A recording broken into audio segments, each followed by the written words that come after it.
ang bago nating Kawasaki ZX-6R na 2026 model. Pasok tayo sa loob.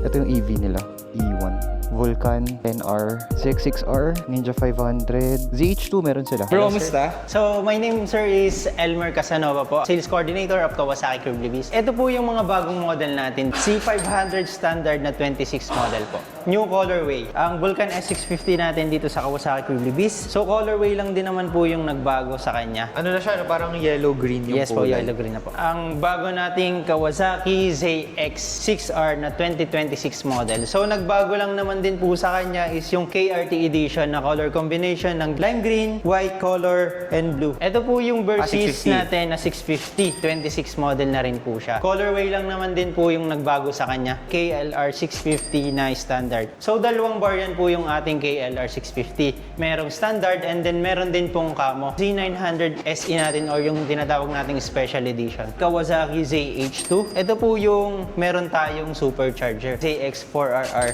2025 model. Pinaka-entry level sa inline 4 po. So, equipped na po siya ng quick shift and auto blip. And then, naka-ride-by-wire na din po. Sa mga naghahanap po ng Kawasaki bike, mapa cruiser, mapa sports, mapa naked, available po yan dito sa Kawasaki Curb Libis. Once again, ako nga po pala si Elmer Casanova, your sales coordinator. Boss Erwin, pakita mo naman sa akin yung service area nyo. Si Kawasaki Crib Sir is part solution service po kami, sir. Ang siniservicean po namin dito is all Kawasaki leisure bike po talaga, sir. Pwede kayong order ng parts, pwede natin servicean, sir. Regarding po sa mga kailangan nyo, sir, meron po tayong mga available na mga consumable. At yung sa mga hindi naman part ng consumable, sir, is pwede naman natin, sir, i-order through Kawasaki Philippines, sir. Kaya kung naghahanap kayo ng big bike, make sure to visit K-Servico Kawasaki Crib Libis. Kumpleto yung unit sila doon, maluwag and maayos yung service area nila. Malay nyo guys, ang next bike natin is maging Kawasaki na.